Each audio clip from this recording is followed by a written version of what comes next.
Ahí va. Bueno, ahora, como lo dijimos, esto va a ser una mesa redonda en base a las preguntas que surgieron de nuestros profesores, en base al documental que observaron. Y para eso nosotros les pedimos que nos enviaran las preguntas con anterioridad y vamos a partir primero con esas preguntas. Si esas preguntas luego surgen otras preguntas, me las pueden escribir en el chat, por privado o en público, y las vamos a ir respondiendo, ¿ya? Ojalá que también me pidan, me digan a quién va dirigida la pregunta o si es general. También nuestra compañera Valesca va a estar tomando el tiempo en el caso de que alguna pregunta se haga muy larga o se genere un diálogo. Ella va a estar avisando que esto va a llegar hasta allí o va a durar un poquito más esta respuesta, ¿ya? En general no vamos a estar molestando mucho con el tiempo, solo en el caso de que se alargue mucho vamos a estar avisando para que todos puedan resolver sus dudas y sus preguntas. Así que, si estamos todos listos, vamos a comenzar con la primera pregunta que nos llegó desde Perú, de Camilo Espinosa, que está en el chat. Y la pregunta de Camilo va un poco más enfocada en el trabajo con los niños, ¿ya? La pregunta dice, ¿deberíamos enfocarnos, entre paréntesis, con los niños, con más fuerza en la reducción de la basura en cada casa? No sé si una de ustedes quiere partir respondiendo esta pregunta. Y una contrapregunta, una segunda a esta, es ¿cómo pueden hacerlo? María, Mm, sí, tú... yo quiero responder de eso. Ok. Bueno, nosotros comenzamos con los científicos de la basura pensando en que los niños son la base para empezar los cambios. Más que el reciclaje y reducción de la basura, hay que enfocarse en otra cosa que es mucho más importante. La basura es un síntoma del problema grande que hay. El problema es el consumismo sin atajo. Eh, Consumir cosas que no necesitamos por un estatus o por aceptación o por acumular, no es necesario. Entonces, más que el hecho de disminuir la basura en sí, tenemos que disminuir estos costos asociados al consumismo, y no solamente nos afecta a nivel de la acumulación de basura, a nivel psicológico, a nivel económico, a nivel social, no es necesario. Entonces, lo que hay que hacer es educar a los chicos a consumir lo que necesitamos, a no cambiarles el teléfono todos los años por un capricho, a no comprarles juguetes cuando ya tienen la pieza llena de juguetes, a aprender a reparar, a apreciar lo que ellos tienen, a jugar afuera. Eso yo creo que por ahí tiene que ir la cosa, ¿no? La basura sí es un problema, pero no es el problema central, encuentro yo. Eso. Muchas ¿Puedo agregar gracias, algo? Sí, Magdalena. Bueno, coincido plenamente con, con lo que dice María Los Ángeles, porque creo que es la base del problema, ¿cierto? Como el modelo de producción y de consumo que tenemos, que es muy dañino para el medio ambiente, para las personas, en fin, para todo el sistema, digamos, planetario. Entonces creo que esa es una cuestión súper básica que tiene que estar ahí presente, pero pensando como en, bueno, y hay otro elemento que creo que también, porque algo mencionó María Los Ángeles respecto de eso, y no sé cómo lo ven los profesores, porque ellos son los que están ahí en el aula todo el tiempo, pero creo que también, creo que es súper importante como transmitirle a los chicos que ellos tienen una enorme responsabilidad, porque ellos pueden incidir en la actitud y en los hábitos de los adultos, y que lo que ellos hagan y digan es súper importante, pero también creo que es complejo transferirle tanta responsabilidad a los pequeños, y me parece que sería interesante como tratar de hacer un pequeño giro ahí, haciéndoles ver que los adultos también son súper responsables y que los que finalmente toman las decisiones son los adultos, y que ahí hay un público súper relevante para también motivar los cambios. Y en relación al cómo hacerlo, no soy profesora y respeto mucho la pedagogía y trato de no meterme en ámbitos que no conozco, pero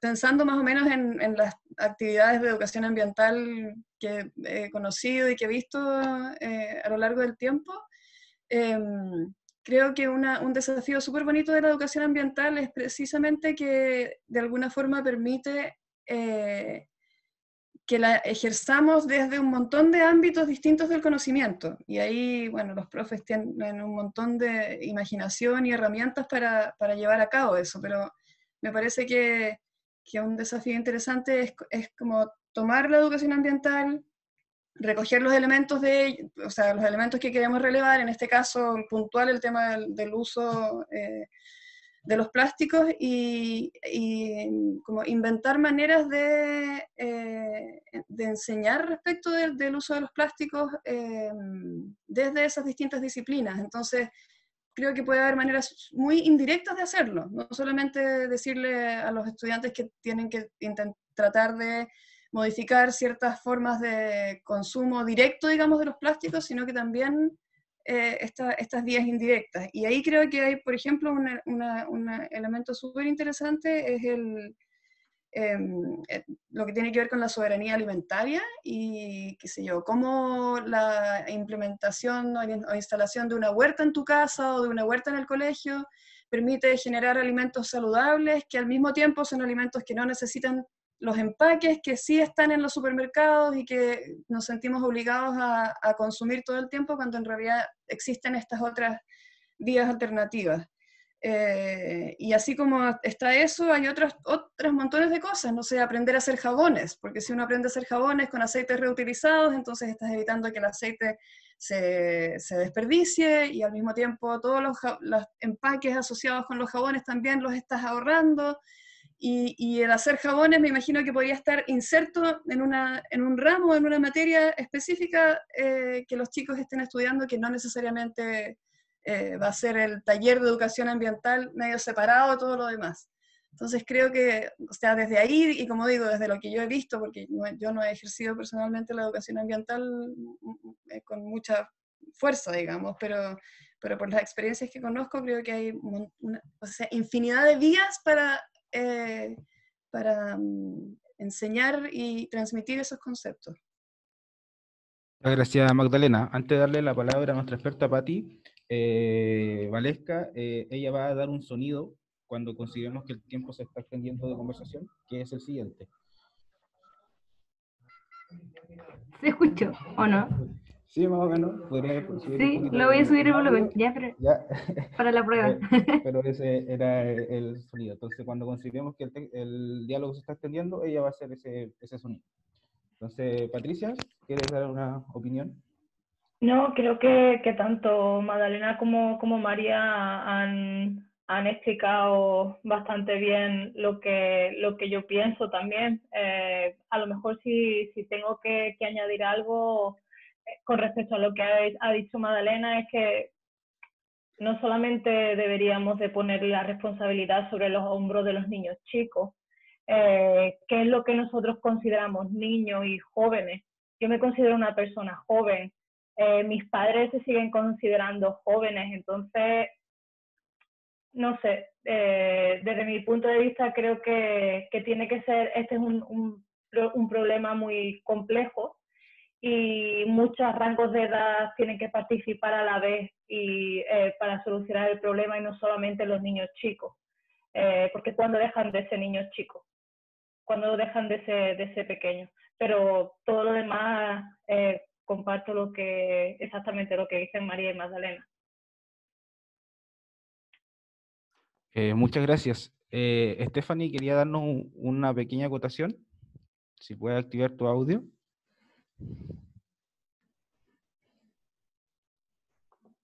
Bueno, sí, con respecto pues al video, creo que todo es posible si los seres humanos dejamos de ser, por decirlo así, ignorantes, perezosos, etcétera, ¿verdad? Como nos quieran llamar, y no comprásemos dichos productos, ¿verdad? De repente las corporaciones tendrían que hacer envolturas y productos diferentes. Aparte de la concienciación y todo lo que hemos hablado, ¿creen que la única forma de solucionar esta epidemia del plástico en base pues a parte del documental en especial que barre la parte del mundo occidental es responsabilizar a las grandes industrias por sus desechos y la comercialización. ¿Quién le gustaría responder esa pregunta? ¿Puedo empezar yo? Así hacemos la vuelta de nuevo. Ok.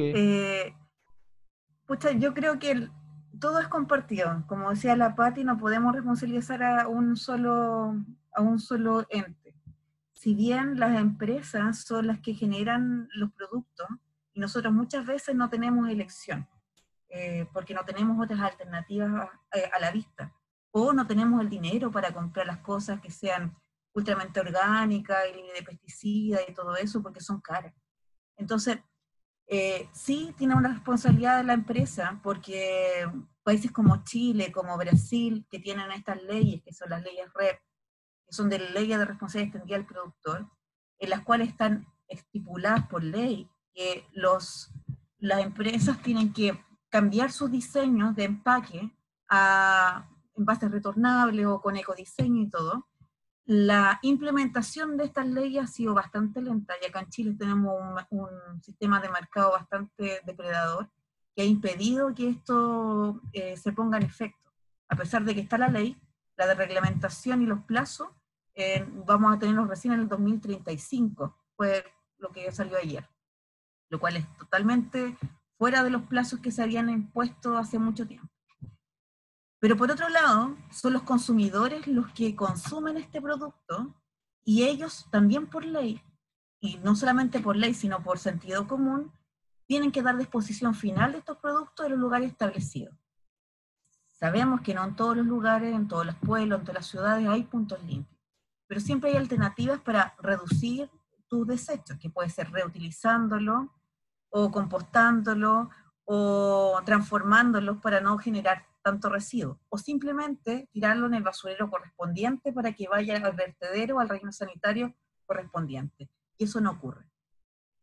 No es culpa de la empresa que la basura domiciliaria llegue a la playa. Eso es culpa del usuario.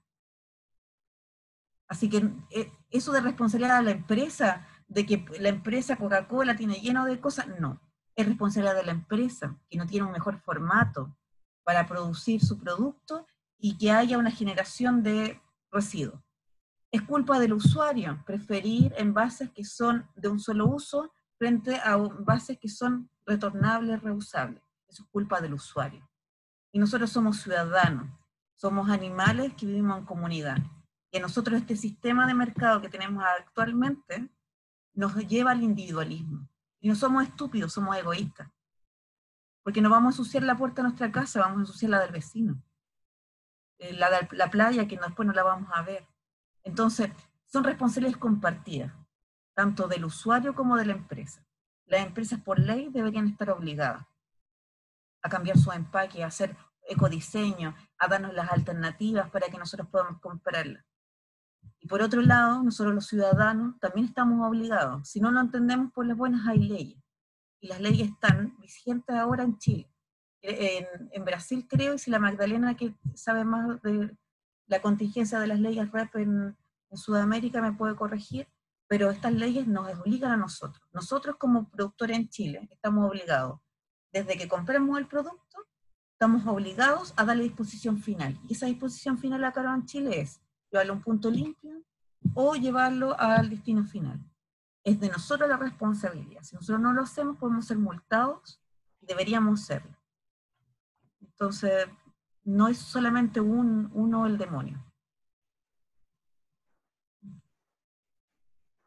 Muchas gracias, Mari. Magdalena, ¿quieres continuar? Y luego Patricia. Sí, yo, bueno, estoy de acuerdo con la mirada que tiene María de Los Ángeles sobre la necesidad de definir responsabilidades compartidas.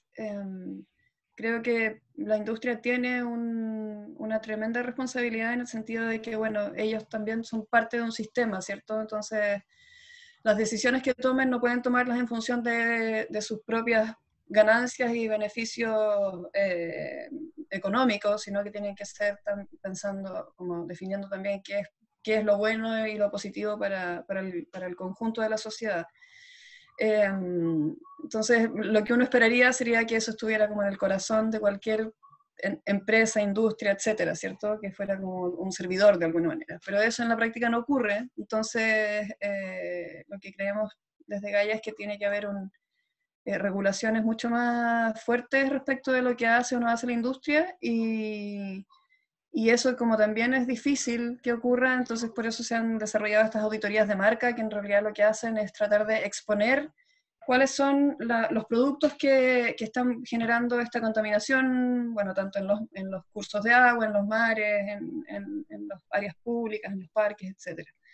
Pero sin duda que eso tiene que ir acompañado de otros elementos. Entonces, la campaña, digamos, que está detrás del documental que ustedes vieron, recoge esos distintos elementos. Entonces, cambiar la narrativa dominante, que es como no seguir pensando que los plásticos van a venir a solucionarnos la vida y hacerla más fácil, porque eso no es así.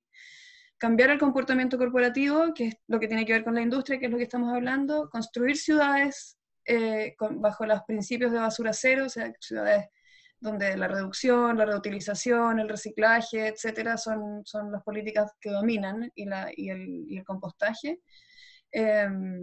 Y muy importantemente también trabajar en políticas globales y nacionales que tiendan a ese objetivo. Entonces, por ahí iría mi aporte. Muchas gracias. Patricia, ¿quieres aportar algo?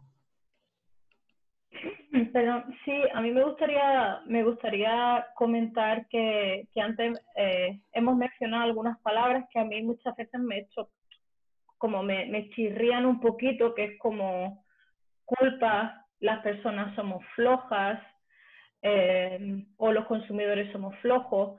A mí me gustaría decir que tal y como dicen muchos otros científicos, la industria del plástico y el marketing que se nos ha estado enseñando y metiendo con cucharita día a día ha sido que tenemos que consumir y que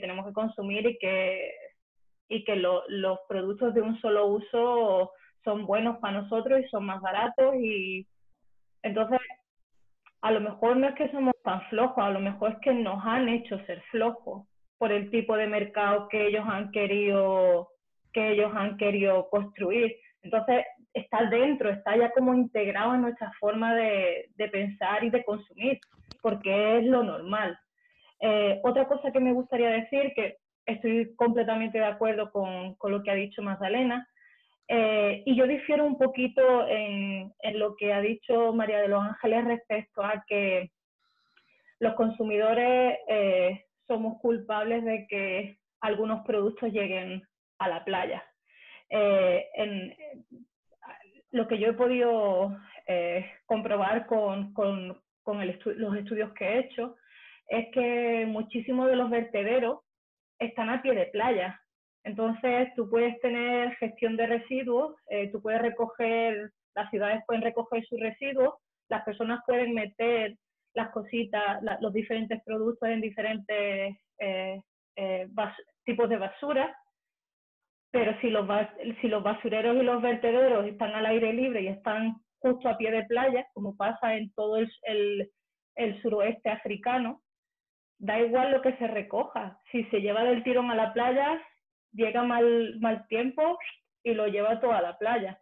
Entonces, yo creo que es mucho en la reducción de la producción y el consumo de base de productos de un solo uso. Y para eso tenemos que cambiar todo el sistema. Sí. No sé si... Sí, a propósito de eso que tú dices, Patti, me acordaba también como del tremendo problema de gestión de los residuos que hay también aquí en la región, en América Latina y el Caribe, y bueno, en el documental se muestra muy claramente los desafíos que ocurren en Asia, no solamente con sus propios residuos, sino que con todos los residuos que tienen que recibir de los países de Europa, Estados Unidos y Canadá. Entonces, claro, es súper complicado definir dónde termina la responsabilidad de unos y empieza la de otros. Y me gustaría aportar con solo 2 números, porque que creo que grafican esto de alguna manera, que los tengo anotados por ahí, porque soy muy mala para memorizar números, porque es una cifra reciente de Naciones Unidas que apareció hace 1 o 2 años atrás, que indica que alrededor de 150.000 toneladas de residuos diariamente en América Latina se destinan a basurales, o sea, no se destinan a lugares propiamente diseñados para ser recolectados, digamos, sino que simplemente a basurales. Y que además de eso se calcula que alrededor de 30.000 toneladas diarias, que realmente es una enormidad de volumen, ni siquiera se recolectan, precisamente porque hay un déficit, hay una necesidad ahí imperiosa de mejorar los sistemas de manejo de residuos en nuestra región. Entonces creo que y claro, hay una combinación de factores, porque también pasa que uno va a la playa y se encuentra con que hay miles de cosas botadas ahí, porque hay mucha irresponsabilidad directa, pero creo que eso está también muy combinado, como tú dices, con una estrategia de marketing muy agresiva, que se mete y se filtra por nuestros poros y no nos damos ni cuenta de que ya la tenemos instalada. Y bueno, creo que ahí, volviendo al tema que estamos aquí como abordando, ¿cierto? Y con todos los profesores que están acá, la educación ambiental ahí aparece como una herramienta súper relevante. Yo quería agregar algo con lo que decía la Magda. Por ejemplo, este domingo pasado, acá en Chile, no sé si en el resto de Sudamérica, fue el Día de la Madre. Estamos en una situación de COVID. Estamos en Santiago, yo estoy acá en Coquimbo. En Santiago están muchas comunas en cuarentena. En Coquimbo acá se supone que estamos todos teletrabajando la mayoría. Los centros estaban llenos, porque la gente iba a comprarle el regalo a su madre. Entonces para mí era como 2 dedos de frente. Mi mamá está enferma ahora. Mi mamá no le interesa que nosotros llevemos que todos sus hijos vayan a llevarle un regalo, porque en realidad no es necesario. Podíamos haber estado todos, como lo hicimos, llamándola por teléfono y dándole nuestro amor y cariño, que era lo que queríamos. Pero, como dice Patti, la gente está tan acostumbrada, está tan adoctrinada, que el Día de la Madre tiene que comprarle un regalo a su madre para demostrarle su amor y su cariño, exponiéndose a ser contagiado, exponiéndose a contagiar a su madre, que iba a ir a visitar a dejar el regalo, gastando dinero con una incertidumbre laboral en que estamos ahora, porque muchas personas están perdiendo su trabajo o no saben si van a tener trabajo próximamente, porque las empresas están cerrando, no hay lucas, sacando dinero, endeudándose, y no es necesario. Era mucho más bonito todos haber comunicándose con su mamá y darle las gracias por haber nacido, gracias mamita, y no exponiéndole. ¿Se fijan que el puro hecho de la gente salir y exponerse da cuenta del adoctrinamiento que dice Patricia? Es un adoctrinamiento feroz. Y lo que yo me refería con lo que votaban en la playa, claramente yo no tengo la visión que tiene el Pati de otros países. Nosotros, acá la gestión de residuos es horrible comparado con otros lugares, pero y sí hay vectores que llevan basura por otros lados. Pero me imaginaba más una limpieza de playas que hicimos con los científicos de la basura. Acá un año limpiamos y cuando nos devolvíamos de la universidad a la tarde estaba igual de cochino. Fue increíble, fue menos de 6 horas y estaba todo sucio. A eso es lo que yo me acordaba. No, obviamente tienes toda la razón, Patricia. Sí, puedo añadir la última algo. acotación para continuar con la otra pregunta. Sí, gracias. No sé si os recordáis unas imágenes que salen en el documental que habla sobre, no sé si era en Indonesia, en Java, que venían las olas, que venían un montón de plásticos grandes y chiquititos y se veían ellos sacándolas con palas. Pues por lo general la gestión de residuos en Indonesia no existe, o sea, no es buena. O sea, no es buena. ¿Y qué hacen con ese plástico? Ese plástico probablemente simplemente lo sacan con palas, lo meten en bolsa y lo llevan al basurero que está a pie de playa y que vuelve a irse al mar y que a la próxima ola la van a tener otra vez de vuelta. hace un par de años, cuando yo estaba haciendo mi tesis, bueno, hace ya 5 años, hablaban de una playa en Yakarta, que es que hacían eso, y además que estaba documentado, que era un círculo vicioso, que echaban, recogían, lo llevaban y se iba, y estaba justamente a pie de playa. Entonces, es que es un problema complejo. Entonces, lo que ya está, es difícil que se quite. Tenemos que hacer como, ok, hasta aquí, tenemos que cerrar el grifo, como sea, porque si no, va a ser muy difícil que podamos continuar. El tema de limpiar playas está muy bien porque es una herramienta visual muy buena para que la gente se conciencie del problema que hay. Pero ¿qué pasa con la basura que encontramos y que recogemos en el mar? Es plástico de mala calidad, eso no se puede reciclar. Y la incineración es horrible. O sea, están metiendo gases de efecto invernadero a la atmósfera y después las cenizas que quedan son hipertóxicas, que te contaminan todo el suelo. Es un cúmulo, es un círculo vicioso muy peligroso y muy tóxico. Ya, perdón. Muchas gracias, Pati. Vamos a hacer la última acotación de Claudia Vitrogo, que pidió la palabra de Colombia, y vamos a seguir con la siguiente pregunta de Ana Lorena de Costa Rica. Gracias, buenas tardes.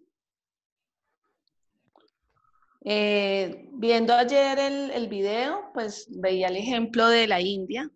El señor que salía decía que en la India ellos no estaban acostumbrados a comer cosas empacadas en plástico, sino que ellos siempre han estado acostumbrados a comer sus frutos naturales y mostraban pues un mercado donde ellos venden las cosas y las pesan hacia granel y todo esto, ¿cierto? Entonces yo pensaba mucho en las comunidades indígenas y negras de aquí de Colombia. Uno ve que, por ejemplo, ellos ya dejaron de consumir sus jugos, de que les dan las palmas, que les dan todos los cultivos que ellos toda la vida han tenido y prefieren venderlo ahora empacado y con esa plata comprar gaseosa o comprar jugos empacados en plástico. Entonces es volviendo como al tema de ese adoctrinamiento y esas necesidades que los medios de comunicación también hacen que nosotros nos creemos y que de alguna manera alguien se siente cool o se siente más en una sociedad cuando accede a comprar esas cosas plásticas en un envase bonito y que ya tomarse un jugo en su casa, hecho en su casa, ya no es tan cool, y eso lo viven sobre todo las generaciones, la juventud en las comunidades, ¿sí? Entonces, la penetración del plástico en las comunidades es terrible. De todos estos condimentos que vienen también empacados, ya las personas no usan sus condimentos que sembraban en sus terrazas, sino ahora todo lo compran en las tiendas. Entonces, el mayor problema que ha habido también en las comunidades indígenas y negras es que las tiendas han llegado con una cantidad de necesidades que antes ellos no tenían. Entonces ahora prefieren vender lo que antes no los hacía enfermar y comprar lo que los enferma. Y que además les contamina sus playas, ¿no? O sea, les llena de basura sus ríos y todo esto. Gracias. Gracias, Claudia. Ahora vamos a entrar a la pregunta de Ana Lorena, y para entrar en contexto voy a leer lo que escribí. En el documental muestra casi al final la imagen de 5 grandes aglomeraciones de plástico en el mar abierto. Si estas aglomeraciones de plástico fueran galeones perdidos llenos de oro y objetos valiosos, todos los países se pelearían el derecho a la propiedad. Sin embargo, al final la responsabilidad de todo este plástico es de todos. Quisiera saber qué están haciendo las organizaciones internacionales por el derecho ambiental desde el derecho internacional. Pati. Bueno, pues yo creo que esta pregunta es muy importante por diferentes cosas. La primera es que se ha comentado que son 5 aglomeraciones ¿qué pasaría si fuesen galeones? Es como, estas aglomeraciones es algo físico, se ve como algo físico, algo compacto. Lo que escuchamos de que hay 5 islas ahí en el mar, pero realmente esto no es así. No son no son aglomeraciones desde el punto de vista que tú vas a mitad del mar y dices, mira, allí veo la isla de plástico que vamos a ir a caminar por encima de ella. Eso no existe. Si eso existiese, que es como nos lo venden la industria del plástico, sería muy fácil poder ir y recogerla y limpiarla. El problema es que el plástico va desde la superficie del agua, hasta abajo del todo al sedimento, a lo más profundo del mar. Entonces lo que hay en la superficie, que es lo que se llama, que son las islas de plástico, veo que Martín hace movimientos, y son diferentes tipos de tamaño. Hay desde tamaño grande hasta microplástico, y los microplásticos son súper difíciles de recolectar. Y después, ¿qué es lo que se está haciendo a nivel internacional? Pues a nivel internacional se está trabajando, hay un montón de organizaciones gubernamentales, intergubernamentales, de gobiernos, que están intentando ver qué es lo que se puede hacer. Por ejemplo, aquí en Europa, el año que viene, supuestamente debería de empezar, digo supuestamente porque ahora con lo del COVID todo va un poquito más lento, pero aquí está el tipo de nueva economía verde, el Green Deal, el New Green Deal, y un tipo de nueva economía circular. Y en ellos se van a prohibir hacer campañas, reducir la producción y el consumo de 10 tipos diferentes de productos de un solo uso, que son los más comunes. También a nivel global se está intentando como empujar un tipo de política legal vinculante a nivel global de muchos países, pero claro, eso hasta la resolución de la nueva UNEA, que es la Asamblea General de las Naciones Unidas en número 5, que se está pensado que pase el año que viene, en febrero. Quiere que se trabaje para esto, como para hacer este tipo de política vinculante global. Pero hay países que la quieren y que dicen que sí, por favor, que lo necesitamos, y hay países que obviamente no la quieren porque va a restringir muchísimo el tipo de comercio que va a poder tener en el futuro. Entonces es como un tira y afloja político y económico. Pero se están haciendo muchas cosas a nivel internacional. Naciones Unidas, por ejemplo, lleva ya casi una década, trabajando en planes de acción regionales, y ahora mismo hay como 11. Hay una en el Báltico, hay otra en el Mediterráneo. O sea, en realidad casi todas las regiones están ya alocadas a ese tipo de políticas. Pero ¿qué pasa? Que son voluntarias, no son legalmente vinculantes. Entonces, si no las hemos cumplido es porque no hemos tenido los recursos, porque la gente no se porta bien. Entonces, se está trabajando para que todo eso sea legalmente vinculante. Pero eso se tarda mucho tiempo. Y también surge la pregunta de, ¿debemos hacer algo totalmente nuevo o debemos de utilizar lo que ya existe, pero mejorarlo y hacerlo más fuerte? Eso es ahora mismo en las líneas que se está trabajando. No sé si María Ángeles o Magdalena quieren Muchas gracias, algo, pero... Patricia.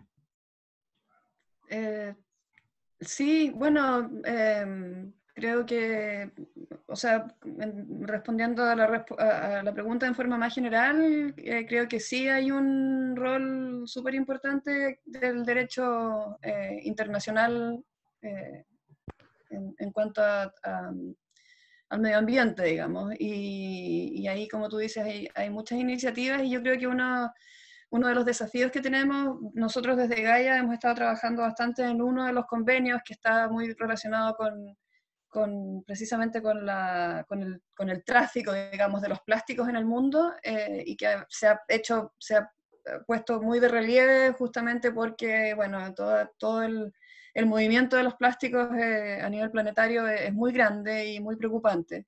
Entonces, ese es un tema en el que nosotros en particular hemos estado trabajando en forma bastante más fuerte en el último año o 2 años. Pero creo que un desafío que tenemos interesante, importante en ese sentido, es justamente tratar de bajar esa información, porque es información que en general es súper difícil de digerir. El tema es importante el derecho internacional, es fundamental, pero entender por qué es tan importante es una tarea súper grande y que creo que ahí hay muchos organismos que tenemos la responsabilidad de traducir esa información a simple y bajarla. Y me salió ahí justo un globito, no sé quién lo mencionó, si hay experiencias positivas, y precisamente, de hecho lo anoté aquí para no olvidarlo.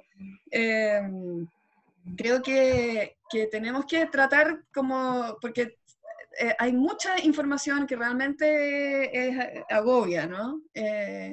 Nos agobia y nos hace sentir un poco deprimidos a veces. Entonces creo que tenemos que hacer un ejercicio siempre todos de mirar el vaso medio lleno. Y desde ahí, yo volviendo al tema central de los profesores aquí, yo creo que tenemos una herramienta que está ahí, que está a la mano, digamos, y que precisamente es la educación ambiental, que creo que trasciende las escuelas además. La educación ambiental es una cuestión que necesitamos todos. Y encontrar los diseños para que esa educación ambiental sea lo más efectiva posible y entregue una visión más sistémica de los problemas y de las soluciones a esos problemas, creo que por ahí va el desafío. Voy a dejar de hablar porque hay muchos perros que se volvieron locos en mi barrio, así que creo que los escuchen más a ellos. Raúl Álvarez de... Ah, sí, María. Sí, yo quería 2 cosas bien cortito. Uno que dijo Patti, para que no se crea una confusión, estas islas de plástico en el mar son como sopas, y en realidad limpiarlas no es que sea difícil, es más que nada es contraproducente, es horrible hacerlo, porque alrededor de estas islas y junto con estas islas se acumulan por las corrientes marinas. Entonces, junto con el plástico se van acumulando un montón de alimentos, de zooplancton, de fitoplancton, que se alimentan pájaros y peces. El problema con esto es que en estas zonas del medio del mar hay muy poco alimento. Entonces, estas zonas son islas naturales donde se acumula el alimento para estos animales. Sacar este plástico de acá sería sacar larvas de peces, larvas de crustáceos, fitoplancton, zooplancton, animales fotosintéticos que nos dan oxígeno. Entonces estaríamos sacando un problema y creando otro. Entonces la única opción es disminuir esto, ¿ya? La mayoría de estos son microplásticos, como decía Martín, así bien chiquitito, entonces es bien difícil que una malla vaya a sacarlo, y cuando uno saca mallas para que saquen los microplásticos, saca un montón de plancton. Entonces uno no está viendo esos animales pequeñitos que están sacando el sistema, pero están. Entonces la manera de hacerlo ya no es sacar eso, es reducir que esto ya no siga creciendo.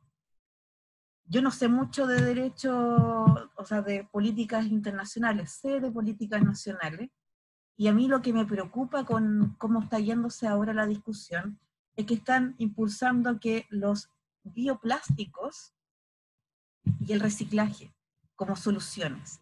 Entonces, desde esa mirada creo que por ahí no es la forma de atacar. El reciclaje es la tercera pata de lo que uno debería tomar en cuenta en las políticas de cualquier nivel, desde el local hasta el internacional. Lo primero es reducir, reutilizar, reparar y luego reciclar. Ya que el reciclaje es bueno, cada vez que uno recicla después en una forma de menor calidad. Y en medio que vaya reciclando se va gastando energía y produciendo también CO2 y gas invernadero. Entonces el reciclaje por sí solo no es bueno. Sí hay que reciclar los metales, el papel y todo eso. El plástico casi nunca, o muy rara vez, o es casi imposible, que de una botella plástica tú vayas a generar otra botella de plástica de las mismas características. Eso no ocurre. Entonces las políticas deberían ser impulsadas desde la separación en origen, para que uno rescate todas estas materias primas que pueden ser reutilizadas, reusadas en buena calidad, porque si uno tira el papel a una sola pura bolsa verde que vaya a ser retirada, ese papel ya o va a estar roto o va a tener baja calidad. Entonces, las políticas de ahora, que lo que me ha decepcionado de la ley chilena, es que si bien en el papel dice que vamos a impulsar el separación en origen, las implementaciones de los gestores municipales no van a la separación en origen, van a la recolecta completa de una bolsa negra y una bolsa verde. Y ahí vamos perdiendo materia prima. Y como lo vimos en el documental, separar todo eso significa un montón de esfuerzo, dinero, tiempo que no hay. Entonces, si las políticas son desde un principio separación en origen, como se hace en Alemania, que me tocó pasar y que realmente así, o Japón, así como por todo separadito, todo, finalmente la ganancia económica es mayor. Yo creo que por ahí tiene que ir un diseño, y lo de lo dice perfectamente lo dice perfectamente el documental. Es una estafa lo de los ecoplásticos, los bioplásticos. Y más encima hecho con mandioca, maíz, donde hay, que es el elemento principal en muchas culturas, especialmente la centroamericana. No deberían ser usadas para empaque, deberían ser usadas para alimentar a la población. Gracias, Mari. Y una acotación de Patti y continuamos con la acotación de Raúl. Solamente aclarar que creo que no me he expresado bien cuando he dicho lo de las islas de plástico. Estoy absolutamente de acuerdo contigo, María de los Ángeles. Es imposible limpiar lo que llaman islas de plástico. Y además eso, los plásticos están en superficie y en un muy poco tiempo se ha probado que se hunde. Entonces lo que ahora mismo está ahí, en poco tiempo va a estar en el fondo y nuevo plástico va a estar en superficie. Tienes toda la razón y por favor, quedaros con lo que ha dicho María Ángeles porque es lo más importante. A lo mejor yo no me he expresado antes bien, así que por favor, quedaros No con te lo que ha preocupes. dicho ella. Sí, sí. Muchas gracias a los dos. Ahora Raúl Álvarez de Ecuador nos quería acotar algo. Hola, Raúl. Bueno, hola, hola. Justamente me recordé de esto por algo que dijo Patti. Bueno, el año pasado, en el mes de noviembre, tuve la oportunidad de estar en una reunión de expertos sobre basura marina y microplástica que se desarrolló en Tailandia por el asunto de la UNEA. Y supuestamente iba a haber una cuarta reunión ahora en mayo en Perú, pero por asunto de pandemia se canceló. Y la quinta reunión iba a ser en Kenia, África, justamente, y ahí vamos a terminar. Y los países lo que están haciendo actualmente era justamente buscar estas normativas, reglamentos, estrategias, qué sé yo, vinculantes, porque está clarísimo de que la basura a veces, por ejemplo, no se genera a veces solamente en tu país, sino que las corrientes te las llevan, pues, ¿no? Y algo que sí es verdad y primera vez que lo vivo, creo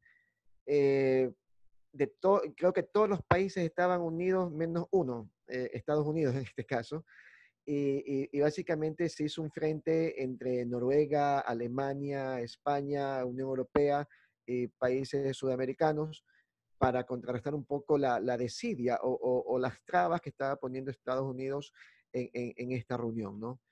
A buena hora todo salió bien, pero bueno, habían como más de 100 países reunidos y sí, es un asunto que la gente tiene, es bien consciente y si bien es cierto, como dijeron por ahí, no solamente pasa por el consumismo o por donde yo como ciudadano deposito mi basura, o tampoco pasa solamente por la responsabilidad social, sí tiene que ver mucho con normativas, leyes internas que a veces son escasas o como bien dijeron ahí, están en papel todo es bonito, el papel aguanta todo, pero en el momento dado que quieres implementar la normativa, el reglamento, la ley, eh, no sé, siempre he escuchado que cada ley tiene un escape y a veces la gente ahí encuentra la forma de evadir dichas cosas. Actualmente, por lo menos en Ecuador, estamos trabajando con los municipios, por ahora costeros, justamente para implementación del manejo costero integrado y tiene el capítulo, o va a empezar a tener el capítulo ya de basura marina con mayor fortaleza y con el apoyo en este caso al Ministerio del Ambiente. Esperemos de aquí a un año se vean concretadas ya cosas más serias, que tengamos resultados positivos. Eso quería decir. Muchas gracias, Raúl. ¿Pati? Yo creo que muchas gracias por lo que has dicho, porque es absolutamente así. Pero hay algo que a mí me gustaría, como europea, me gustaría, como europea que conoce el sistema, me gustaría decir, y es que muchas veces se pone a Europa y a países escandinavos que sí que tienen gestión de residuos como mejor establecidas que otros países, pero nuestro consumo es muy grande y nosotros no reciclamos en nuestros países. Nosotros históricamente lo que hemos hecho ha sido mandar nuestra basura a China o a Latvia, o sea, nosotros los hemos recogido, lo ponemos en nuestras papeleras de reciclaje en un porcentaje mayor que otros países porque podemos y porque se nos ha enseñado a lo mejor un poco más, agrupamos más en diferentes tipos de reciclaje, pero los que reciclan no somos los europeos. Nosotros mandamos nuestra basura afuera y se recicla allí. Entonces, nosotros recolectamos más, pero yo no pienso que lo hacemos mucho mejor que otros países, desde mi punto de vista. Entonces, muchas veces se nos pone a nosotros como que hay que copiarnos. Pues a lo mejor hay que copiar más a los países que realmente sí están haciendo ese reciclaje. Tenemos muchísimo que aprender y muchísimo que mejorar. Entonces, como que, no, creo que es bueno decir esto porque hay mucha gente que dice, es que si fuésemos como Europa, pues a lo mejor nosotros lo que hacemos es que simplemente mandamos nuestra basura a otros sitios. Por eso no la tenemos aquí y no nos vemos como otros países. Muchas gracias. La basura tecnológica para África, dice Nelson.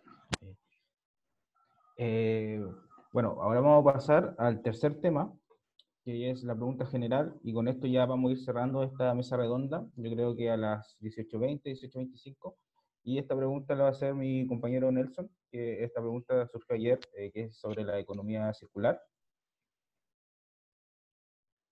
Sí, más bien fue un comentario ayer cuando estábamos preparándonos un poco para este encuentro, porque yo noté que en el documental que hemos visto, al final del documental dan como, me parece que es como la única solución que dan al tema de los plásticos, particularmente de la basura plástica, se refieren a llevar a cabo estrategias de economía circular. Y ponían una figura que a mí me parece no estaba muy bien explicado, yo no la entendí y francamente no entiendo mucho el tema de la economía circular. Y entonces queríamos preguntar al panel de expertos qué es efectivamente la economía circular y si ustedes ven que dentro de esta economía circular sería la alternativa, o al menos una alternativa, obviamente deben haber muchas, pero sería una alternativa, una buena alternativa para mitigar un poquito el tema de la basura. Y digo que no entiendo mucho la economía circular porque si bien el problema, ya lo han mencionado ustedes, tiene que ver con un sistema de libre mercado, ¿cierto?, que incentiva el consumismo, y al hablar de economía circular no se está como de alguna manera validando el sistema, solo que desde otra mirada. Sí, adelante, por favor. Sí, este es un súper tema de conversación, creo yo, muy profundo además, y de hecho nosotros dentro de nuestra red, que en Gaia, bueno, hay muchos miembros, Gaia es una alianza y tiene muchas organizaciones miembros, y cada uno de los miembros tiene sus propias dinámicas, su propia individualidad y sus propias maneras de ver las cosas, a pesar de que tenemos una base común, pero cuando emergió el concepto de la economía circular y empezamos como a usarlo, ¿cierto? Como cuando apareció el concepto de desarrollo sustentable, bueno, cuando apareció este concepto hubo mucha discusión interna, precisamente en la línea de lo que tú estás señalando, como en el fondo vamos a seguir hablando desde el modelo económico que tenemos hoy día, intentando ponerle así como, hacerle algunos ajustes y ponerle algunos adornos para que encaje más o menos en esta nueva idea de sociedad que queremos, o definitivamente vamos a ser más radicales en nuestro discurso y pensar en otra economía, digamos, otra forma de ver el modelo en que vivimos hoy día. Y la verdad es que como que no llegamos a un terreno así común, y creo creo que es súper desafiante en realidad. La pregunta que tú haces en realidad habla de un desafío súper importante, porque de alguna manera el concepto de la economía circular está en todas partes, y yo creo que por una parte es una herramienta que nos permite acercarnos a esta idea de un mundo y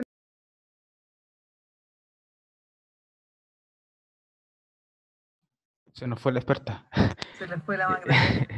Fue censurada por algún economista. Eco, Ahí lo está la hackearon. Magda de nuevo, ahí está. ¿Apareció? Ahí está. Magda está sin audio. sí, no sé dónde quedé, alguien me pateó del Zoom. Son las fuerzas ocultas. Nos están espiando, pero Nos están espiando, sí. Es bueno eso. Oye, bueno, no sé dónde quedé, pero para no alargarme, solamente decir que creo que es un concepto complejo, y que de alguna manera una de las cuestiones que creo que podemos hacer es de alguna manera apropiarnos de él. No permitir que sea cooptado, ¿cierto? Y convertido en cualquier adefesio, sino que tratar de recogerlo y decir, ok, desde este concepto lo que estamos diciendo son tales y tales cosas. Y creo que como una cuestión súper así inicial, me parece que cuando se habla de economía circular lo que se está diciendo es que es una economía, es esa economía versus la economía lineal, que es como hemos vivido desde hace mucho tiempo, ¿cierto?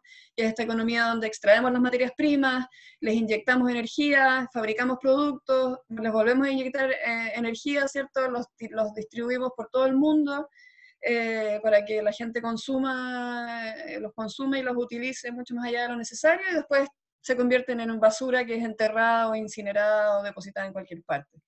Y la economía circular, viéndolo desde el ángulo más amable posible, lo que nos dice es que es como un nuevo paradigma económico, y es un concepto que estaría súper relacionado con la sostenibilidad, y tiene como objetivo que el valor de los productos, los materiales y los recursos se mantengan en la economía durante la mayor cantidad de tiempo posible. Y eso... y a la vez de esa forma se reduce al mínimo la generación de residuos. Y eso de alguna manera se conecta con el concepto de basura cero y eso, pero creo que sí, que es una discusión compleja, digamos, que todavía hay mucho camino que recorrer. Y con respecto a lo que dice la Magda, yo no lo veo como dice Nelson, que podría ser como una otra mirada del sistema económico actual. Hay palabras que a uno le molestan, por ejemplo, política, lo que estamos haciendo ahora en este momento, sentados discutiendo sobre nuestra sociedad, de cómo queremos ver nuestra mirada, nuestro país, Sudamérica, el mundo, etc. Esto es política. Economía tampoco es malo. Lo que es malo es cómo estas cosas, política y economía, pueden dañar la salud mental, salud física de nosotros, de los animales, del resto de los animales, porque también somos animales, y del ambiente. Ahí es cuando se vuelve dañino. Y en cuanto a la economía actual que nosotros estamos gobernando el planeta, es una economía extractivista y productiva, la cual entre más rápido cambie el producto, por eso que los desechables son lo que más ambicionan las grandes multinacionales, le generan mayor recurso o rentabilidad económica. Cuando en los años 60, en los años 50, entre más te duraba el producto era de mejor calidad, esa era la política de la empresa. Vas a tener una máquina que te va a durar, no sé, 30 años, perfecto, el sello. Ahora no. Ahora nosotros compramos una impresora que va a durar 1000 hojas, 1000 fotocopias, y se va a echar a perder porque está fabricada para que se haga eso. Dentro de la economía circular esto no ocurre. Se generan productos que sean durables. O, por ejemplo, me voy a comprar una Coca-Cola, hablando de la Coca-Cola, y no la compro en su formato que sea desechable, lo compro en su formato retornable. De esta manera es mucho más eficiente. la compro y voy a comprar una nueva y dejo el envase, dejo el desecho, porque el otro me lo tomé, dejo el desecho y me dan otra nueva. Eso va a la empresa, es lavado y se vuelve a reusar. Eso es un ejemplo de economía circular y es lo que se podría hacer ahora ya en todos en nuestro país y en muchos de acá que ya tienen sus leyes establecidas. Solamente que la implementación no les conviene a las empresas, porque perderían dinero.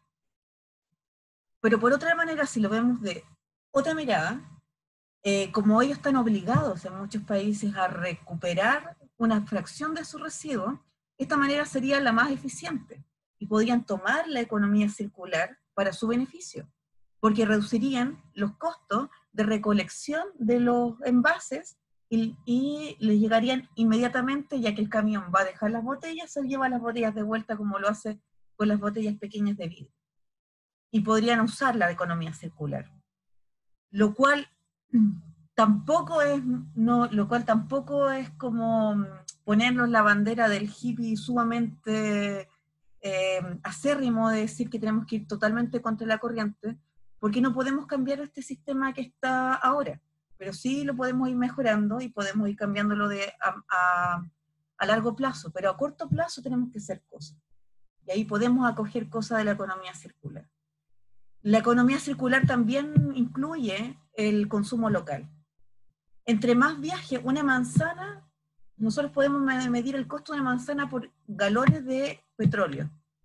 Porque la manzana se sacó en el otro lado del mundo, tuvo que viajar, el temporero que la fue a sacar tuvo que tomar un transporte para llegar a sacarla, la sacó, viajó en barco, en avión, llegó aquí, y la estoy comiendo, y cuando la fui a comprar también tomé un colectivo para ir a comprarla, y la llevé a mi casa, y recién la voy a comer. Pero esa manzana, pucha, gastó un montón de petróleo que yo no sabía que estaba asociado. Lo mismo, el reciclaje, que se lleva a China, tiene un trade-off que no sé si es, si es sustentable ambientalmente. No lo sé, porque quizá, Martín me está distrayendo, porque quizá... El efecto pandemia. Porque quizá estoy gastando tanto petróleo en llevar este reciclaje al otro lado del mundo, que después cuando vaya a reciclar ese producto ya no tenga sentido. Entonces, si pensamos en la manzana esa que viajó durante todo este periodo, todo este viaje tan largo, ¿por qué no me como la manzana que está en mi huerta, que plantó mi vecino de acá al frente, que está acá en el valle? Sabemos que de repente debemos comer algo rico, pero la mayoría de los días tenemos que pensar de dónde vienen las cosas, pensar en qué voy a comprarlas, y nosotros podemos generar nuestra propia economía circular en la medida de lo que es posible en nuestros hogares. Eso es lo que podemos hacer ahora nosotros como ciudadanos a corto plazo. Y a largo plazo, usted al participar en acá como se reciba, ustedes son líderes de opinión en sus colegios. Ustedes pueden transmitir estas cosas. Los profesores tienen un impacto grande en las decisiones en el futuro de sus estudiantes. Yo estudié biología marina por mi profesor en el colegio. Si él no me presenta la carrera, yo ni siquiera hubiese sabido que existía. No tenía idea que existía esta carrera. Entonces, los profesores son unas personas que pueden generar cambios, incentivar a los estudiantes. Y eso es nuestra labor, creo. Y es la cosa más linda que puede pasar. Gracias, Mari. Y ya cerrando la última acotación de Patricia. Pues nada, de nuevo decir que estoy absolutamente de acuerdo con lo que dice María, pero al mismo tiempo creo que tenemos que ser conscientes de que tal y como está el sistema hecho ahora mismo, necesitamos que haya políticas que sean vinculantes y legales, porque en el caso de España, yo soy de España, comprar cosas locales y ecológicas cerca de donde yo vivo es muchísimo más caro que comprar una manzana de China o una manzana y aquí en Suecia es muchísimo más caro comprar, obviamente ecológico, locales como, venga, vamos, soy yo rica. Entonces muchas veces yo intento hacer lo mejor que puedo, yo intento tener un tipo de vida de cero residuos, pero debido en el contexto en el que yo estoy de acuerdo con el sistema que ha implementado ahora, a mí me resulta imposible, porque todo viene envuelto en plástico. Hay cosas que sí puedo, pero entonces tengo que decidir, ¿me gasto muchísimo más dinero? Y esto, por mucho que yo quiera, a nivel comunitario yo no lo puedo cambiar. Por eso tienen que haber políticas que se encarguen de hacer estandarizaciones y hacer que los precios, las compañías que son locales se incentiven, que eso es lo que se está intentando hacer con la economía circular. También yo creo que para que la economía circular sea efectiva, tiene que haber un cambio en el consumo que tenemos. No podemos pretender consumir de la misma manera que estamos haciendo ahora mismo y que no haya problemas medioambientales. Eso es imposible. Es imposible. Entonces tenemos que reestructurarlo todo para que sea eficiente, desde mi punto de vista. Muchas gracias. Y ya estaríamos por hoy ya terminando esta mesa redonda. Muchas gracias a las expertas, a todos por las preguntas. Ahora le voy a dar el pase a Martín para ver si quiere acotar algo más. Pero muchas gracias, Pati, María, Magdalena, por responder estas preguntas. Ustedes.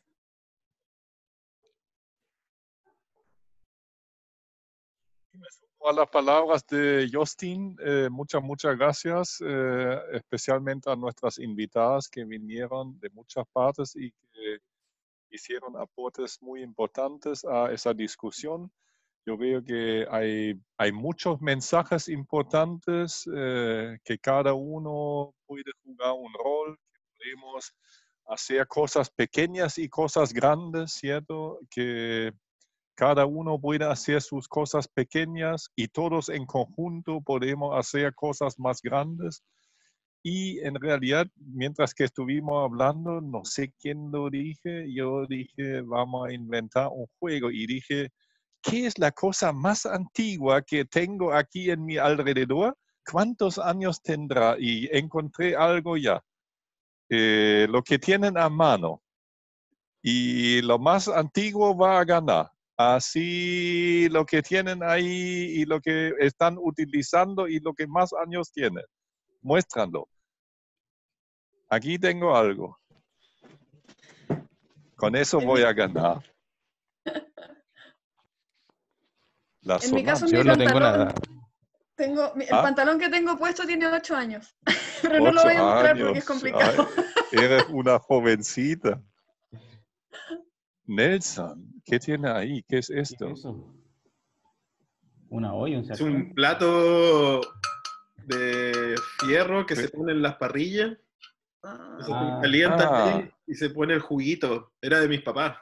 Así que no sé. Oh. Unos 30, Ganaste. 40 por lo menos. Ya, ahí un ganador. Ya, Ahí yo tengo acá. ya esta es estamos mi invitados lámpara. al asado, ¿eh? Al asado. Sí. Yo voy a traer el vino. Sí, nos deben los vinos. Esta era de mi bisabuela. ¡Wow! Oh, qué bonito. Ahí ganó la María. Ahí, perdió Nelson. No, yo quiero un vino, me gusta el Carmenel Martín.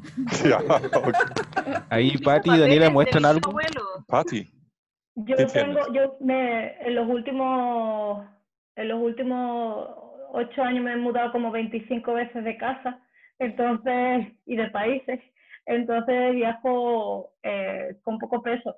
Pero esto es el rasurador, se dice en España, de cuando mi padre tenía 18 años y estaba en la mili, en el ejército. Entonces, este siempre va conmigo. Daniela igual estaba mostrando algo. Sí, yo tengo un pisapapeles de mi tío abuelo. Tiene hasta su nombre inscrito. Y no sé de qué es, pero realmente pesa 1 tonelada. Ya, qué bueno. Entonces, no sé quién va a ser el ganador, tenemos varios. ¿Alguien más tiene algo? Aquí Isela buscó algo, ¿no? Isela, Oh, un un martillo. Un martillo para... Sí, el computador no Lo que funciona. pasa no, lo que pasa es que este martillo es del abuelo de mi esposo y es del año más o menos 60 por ahí. Que utilizaba él en su trabajo. ¿Y qué era? ¿Zapatero? Era mecánico. Ah, mecánico, súper. Yo encontré un fósil. Aquí gano. Solo uno, solo uno. Y El esto primero que uno también muestra nomás. encontré. Yo también tengo un fósil acá. Así Y un después VHS. podemos Nos fuimos a ver las cuál es planetas. más. Ya, ok, chiquillos. Entonces tenemos muchas cosas antiguas alrededor de nosotros que son más antiguos que nosotros en algunos casos. No sé si en el caso del fósil de Nelson, no estoy seguro. Pero bueno, el mensaje está clarito, hay mucho que hacer, pero también hay muchas cosas que están pasando y yo creo que siempre hay que mirar, tal como dijo la Magdalena, hay que mirar el vacío, el vaso medio lleno, ¿cierto? Y yo creo que en esos días y semanas, aunque parece que hay muchos problemas y dramas, también hay muchas cosas que podemos aprender. Y yo creo que podemos aprender que no necesitamos viajar tanto, que no necesitamos consumir tanto, y hay muchas cosas que podemos aprender. Así, yo diría, abrimos todos los micrófonos para dar un gran aplauso a nuestras expertas y nos vemos la próxima semana para una charla sobre tortugas. Muchas gracias. Quería acotar algo antes de terminar. Bueno, como dijo Martín, la próxima semana tenemos una charla de tortugas y también está con nosotros Michelle, que va a hacer una charla en 2 semanas más sobre los efectos antropogénicos de las rayas. Entonces también hoy día estuvo Michelle, que va a hacer la próxima charla después de las tortugas. Y al terminar, ahora sí podemos continuar con el aplauso a nuestras expertas. Muchas gracias por todo. Muchas gracias por la invitación. Muchas gracias por la invitación. Gracias por la invitación. Un rato muy agradable. Y gracias a los profesores, son unos grandes héroes en estos días también. Sí, muchas gracias. Bueno, nos vemos la próxima verlos a semana. todos de nuevo. Chao a todos. Igualmente. Muchas gracias a todos. Gracias, Muchas hasta gracias por luego. invitarnos. Buenas tardes. Bye. Hasta luego. Dios los bendiga. Muchas gracias. Nos vemos. Hasta luego, gracias. Saludos Gracias. a Nelson, el náufrago. Voy a silenciar. Nos vemos, cuídense mucho. Chao, chao. Chao, chao. Hasta luego, muchas gracias. 3, 2, 1.